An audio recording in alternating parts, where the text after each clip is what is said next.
Title: The Cards of St. Mercy. The St. Mercy Psychiatric Hospital had been abandoned for nearly 50 years, its crumbling facade a silent witness to its dark past. Urban legends told of inhumane experiments, missing patients, and staff who vanished without a trace.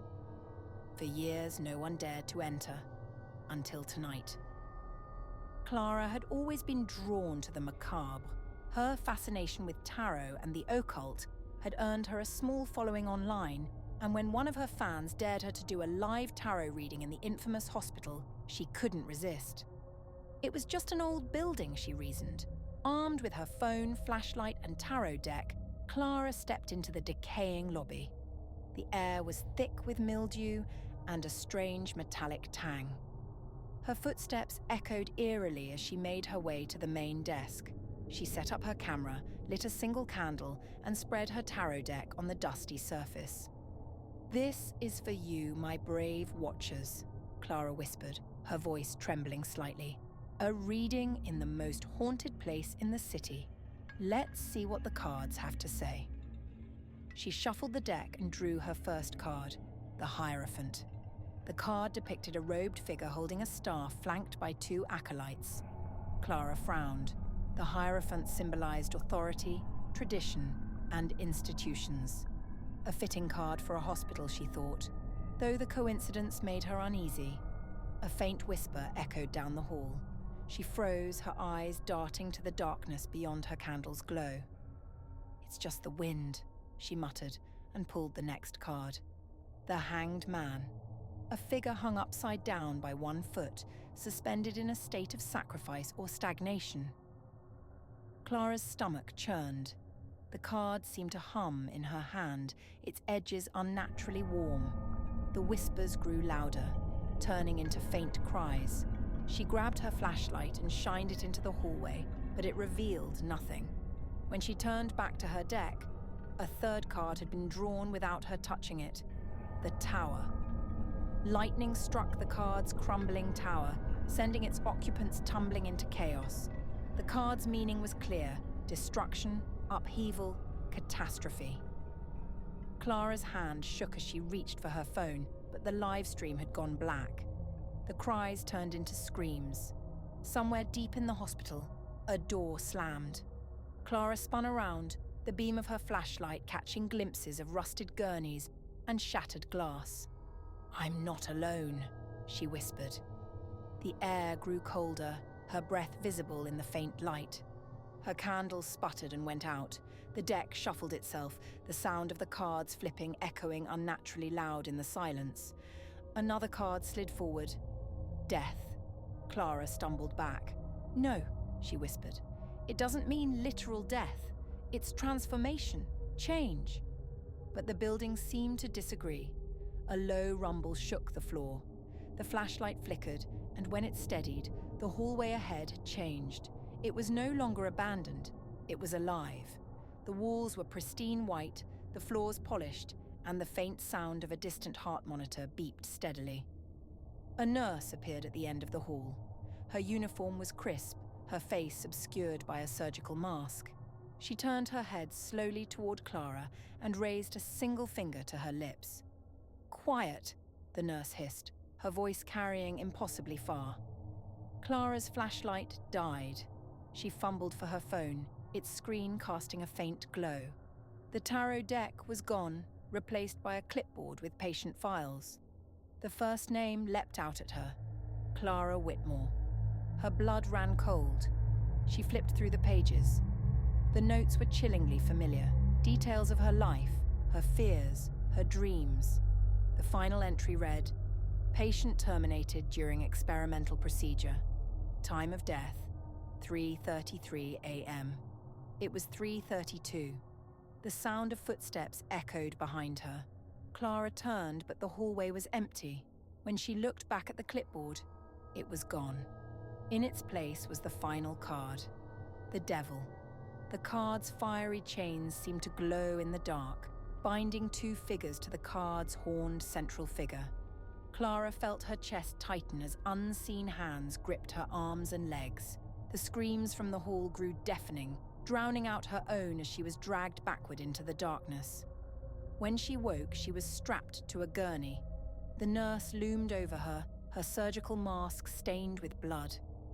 "Welcome back, Miss Whitmore," the nurse said, her voice soft and cold. "We've been waiting for you." Clara struggled, but her arms and legs were bound tight. The nurse raised a scalpel, its blade gleaming under flickering fluorescent lights. As the blade descended, Clara's vision blurred, her screams swallowed by the sound of shuffling cards. The last thing she saw was the deck reassembling itself on the nearby table, ready for its next visitor. St. Mercy was never abandoned. It simply waited. Title: The Cards of St. Mercy. Years after the mysterious closure of St. Mercy Hospital, it stood abandoned, its halls cloaked in shadows and whispered secrets. Rumors swirled about the hospital being cursed, plagued by spirits of patients who never left. For psychic medium Alina, it was the perfect place to test her new tarot deck, one she'd acquired from an obscure shop, its edges frayed and its images unnervingly vivid. Alina entered the hospital with a flashlight and her deck tucked into her bag. The air was cold, unnaturally so. The faint smell of antiseptic lingered, mixing with something metallic. Blood, perhaps? She settled in the hospital's old chapel, its pews covered in dust. The altar bore a cracked crucifix, and faded prayer cards littered the ground. Alina lit a single candle, its flickering flame casting uneasy shadows. She pulled out her deck. "Let's see what you reveal," she murmured, placing her hands on the cards. She shuffled them once, twice, and began her reading. The first card: the Hanged Man. The card's image showed a man suspended upside down, his expression serene. Just as she placed it on the floor, Alina heard a faint drip, drip, drip. She turned her flashlight toward the sound. A red stain spread across the ceiling, dripping onto the floor in thick droplets. The sound grew louder, echoing down the hallway. Alina's hands shook as she drew the next card. The second card: the Empress. The Empress depicted a serene woman seated on a throne, surrounded by nature. But Alina's card was different. The Empress's eyes were hollow, her throne twisted with vines that appeared to move. A shuffling noise broke the silence. Alina turned to see a figure in a hospital gown standing in the doorway. Its head lolled to one side, its face obscured by matted hair. "Help me," the figure croaked, stepping closer. Its feet dragged, leaving bloody smears on the tiled floor. Alina scrambled to draw another card. The third card: the Hierophant. The card displayed a priestly figure, but the symbols in the background were wrong. Medical caduci, syringes, and scalpels surrounded him instead of holy relics. A voice boomed through the chapel. "They believed in me. Now they belong to me." The figure in the doorway dropped to the floor, convulsing before dissolving into a black mist that seeped toward Alina. She grabbed her cards and ran, her flashlight flickering as she stumbled through the hallways. The walls seemed to breathe, the peeling paint shifting like living flesh. The fourth card: the Tower, panting. Alina pulled another card as she hid in a patient room. The tower's lightning-struck spire mirrored the hospital's crumbling state. Suddenly, the building shook violently, as though struck by an unseen force. The window shattered, and ghostly figures poured into the room, their faces twisted in agony. Alina clutched the deck to her chest. "What do you want from me?" A chorus of voices answered. "Finish the reading." The final card: Death. With trembling hands, Alina drew the last card. Death's skeletal figure loomed large, a scythe in hand. But instead of a horse, the figure stood atop a hospital bed, surrounded by monitors, flatlining in unison. The room went cold. A figure appeared before her, a doctor in a blood-soaked lab coat. His smile was sinister, his eyes burning with malice. "You've called us back," he said, holding out his hand. "Now, you'll stay with us forever." The ghosts surged forward, their icy grips pulling Alina into the floor. Her screams echoed through the hospital as the cards scattered around her, their images shifting to reflect her fate. When silence returned, the tarot deck was left behind in the dust. The hospital claimed her, just as it had countless others. And the deck waited, ready for the next soul foolish enough to enter St. Mercy. Title: The Cards of Calvary Cemetery. It was just supposed to be a dare. Maya stood at the rusted gates of Calvary Cemetery, her tarot deck tucked under her arm. The air was thick with fog, swirling around cracked headstones and weathered mausoleums. The cemetery had a reputation for being haunted, and her friends had dared her to perform a tarot reading under the twisted oak in its heart, a tree rumored to be cursed. 5 minutes, Maya muttered to herself, stepping inside. Pull 3 cards, take a selfie, and get out. As she walked deeper into the cemetery, the air grew colder. The distant sound of whispers tickled her ears, though she couldn't see anyone else around. The fog thickened, clinging to her skin like damp cloth. Finally, she found the oak tree. Its gnarled branches stretched like skeletal arms, and at its base was an old stone slab, smooth enough to lay out her cards. Maya hesitated. The tree had a sinister presence, as though it was watching her. "Just the cards," she whispered, setting them down. "Then I'm gone."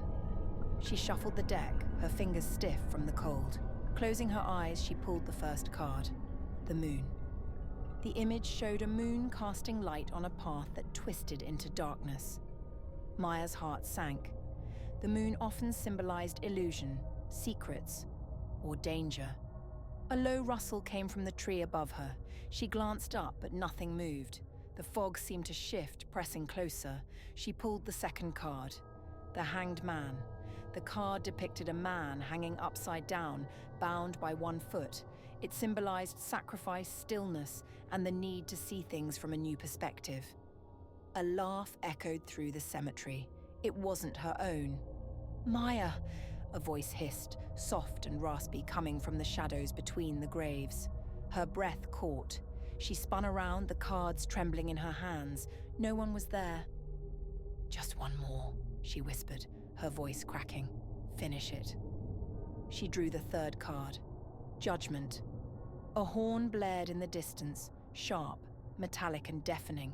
The card's artwork showed figures rising from graves, answering the call of an angel. The ground beneath her rumbled. Maya froze as dirt shifted around the nearest grave. A skeletal hand burst through the soil, clawing at the air. Then another, and another. All around her, the dead began to rise, their hollow eyes glowing faintly in the dark. "You shouldn't have come here," a voice rasped. It wasn't just one voice, it was a chorus, layered and unnatural. The oak tree groaned, its branches reaching downward like claws. Maya grabbed her deck and stumbled backward, tripping over a headstone. "I'm leaving," she screamed. The spirits didn't care. They moved toward her, skeletal feet dragging across the earth, their empty eyes locked on her. One figure raised a hand and pointed to her deck. "Your fate," it growled. "Read it." Tears streamed down Maya's face as she scrambled to her knees, her hands shaking as she shuffled the deck. "But please," she begged. "I'll leave. I'll never come back." The skeletal figure shook its head slowly. "One card. Your fate." She pulled a card, her vision blurred by tears. Death. The spirit stopped. The ground stilled. For a moment there was silence. Then the skeletal figure stepped forward and leaned closer, its hollow face inches from hers. "Death is not the end," it whispered. The spirit surged forward, their skeletal hands clawing at her as she screamed. The fog consumed her cries, and the cemetery fell silent once more. The next morning, her friends found the deck beneath the oak tree, its cards scattered across the stone slab. The death card lay on top, pristine despite the damp earth. No one ever saw Maya again. Title: The Whispering Atrium. The atrium at the heart of the old Blackwood Manor was a masterpiece of architecture. Glass walls soared to meet a vaulted ceiling, allowing moonlight to spill onto the lush, overgrown plants below. It had once been a place of beauty and serenity, but now it stood abandoned, forgotten, except by those who claimed it was haunted. Eleanor didn't believe in ghosts. As a freelance photographer, she was drawn to the atrium's eerie allure, hoping for the perfect shot to complete her Abandoned Spaces series. The local legends about whispers and shadows only added to the intrigue. She arrived just after sunset, her camera slung over her shoulder. The atrium loomed before her, its cracked glass panels creating jagged patterns against the sky. Vines crept up the walls, and the air was thick with the scent of damp earth and decay. Stepping inside, she was struck by the silence. The atrium felt alive in a way she couldn't explain, as though it was watching her. The plants swayed gently, though there was no breeze. Eleanor set up her tripod, aiming her lens at the decayed fountain in the center. Its dry basin was filled with dead leaves and moss, but the statue of a weeping angel remained intact. She snapped a few shots, adjusting her angle. When she reviewed the images on her camera, her stomach dropped. In the frame, a figure stood near the fountain, a woman in a flowing dress, her back to the camera. Eleanor looked up, her pulse quickening. The atrium was empty. "You're just tired," she muttered, shaking her head. She turned back to her camera and adjusted the lens for another shot. A soft whisper drifted through the air. "Elena?" Her breath caught. She spun around, clutching her camera. "Who's there?" she called. Her voice echoed, but no one answered. The plants around her rustled, their leaves brushing against each other like fingertips. The air grew colder, and the whispers grew louder, overlapping in a chaotic murmur. "Elena? You shouldn't be here." She backed away, her boots crunching on the gravel floor. Her camera swung against her chest as she scanned the atrium for the source of the voices. The fountain groaned. She turned just in time to see the angel statue's head slowly lift, its hollow eyes locked onto hers. "Eleanor," it said, its voice like the scrape of stone. "You've come to take what is ours." She stumbled backward, her heart pounding. "This isn't real. This isn't real." The whispers erupted into a cacophony, echoing through the atrium. The plants surged toward her, their vines twisting and reaching like claws. She ran, her feet slipping on the damp floor as the atrium seemed to close in around her. The once beautiful space became a nightmare, the glass walls warping, the moonlight dimming. "Elena?" The voices screamed in unison. She reached the door and threw it open, tumbling out into the night. Behind her, the whispers fell silent. She didn't stop running until she reached her car, gasping for breath. Inside, she locked the doors and fumbled for her keys. When she finally started the engine, she glanced in the rear-view mirror. Her blood ran cold. In the back seat sat the woman from her photo, her hollow eyes glowing faintly in the dark. "Elena," she whispered, and the car was swallowed by shadow. The next morning, locals found her abandoned car parked near Blackwood Manor. Inside was her camera, still on the last image she'd taken, the atrium empty except for the weeping angel now facing the lens. Title: The 13th Floor. The hospital's 13th floor was a secret. Officially, it didn't exist. The elevator panel skipped from 12 to 14, and no one talked about what lay in the space between. But staff whispered stories about flickering lights, shadowy figures, and a faint, eerie lullaby that sometimes echoed through the halls late at night. For new nurse Erin, these rumors were just stories meant to scare the rookies, until her overnight shift. It was nearly 3 a.m., and the hospital was unnaturally quiet. Erin was charting patient notes at the nurses' station when her pager buzzed. "Code blue, room 1301, she frowned. 1301? That can't be right. The hospital only had 12 floors, but the pager insisted. Confused, she checked the call system. Nothing showed. "Faulty equipment," she muttered. Still, she couldn't shake the feeling of being watched. The elevator at the end of the hallway dinged. Her heart skipped. No one had called it. The doors slid open, revealing an empty cab bathed in dim fluorescent light.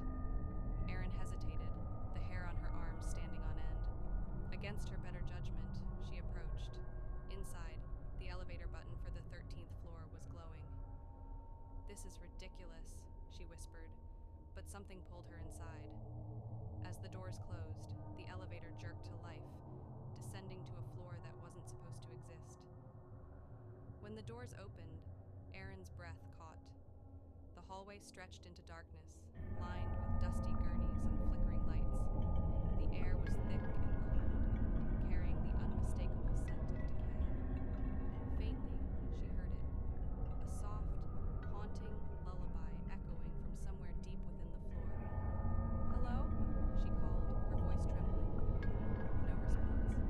She stepped out, the sound of her shoes echoing eerily. The walls were lined with peeling paint and old faded signs. Pediatrics ward, maternity. But the names didn't match anything in the hospital's directory. As she walked, a faint shuffle sounded behind her. She turned sharply, but no one was there. "Is someone here?" she asked, her voice cracking. A shadow moved at the end of the hall. It darted quickly into a room, disappearing before she could get a clear look. She followed, her pulse hammering in her ears. The door creaked open, revealing room 1301. The air inside was icy, the light flickering weakly. A single hospital bed sat in the center of the room, its sheets stained yellow with age. On the bed lay a small, motionless figure wrapped in a white blanket. Erin's stomach churned. This can't be real. The lullaby grew louder, and as she stepped closer, the figure stirred. Suddenly, the blanket fell away, revealing a porcelain doll with hollow black eyes and a cracked face. Erin staggered back as the doll's head twisted unnaturally to face her. "You shouldn't be here," it whispered in a childlike voice, its lips unmoving. The lights flickered violently, and a deafening scream filled the room. Shadows poured from the corners, taking shape. Patients in hospital gowns, their faces gaunt and lifeless. They reached for her, their mouths gaping in silent agony. Erin bolted, her heart pounding as she raced down the hall.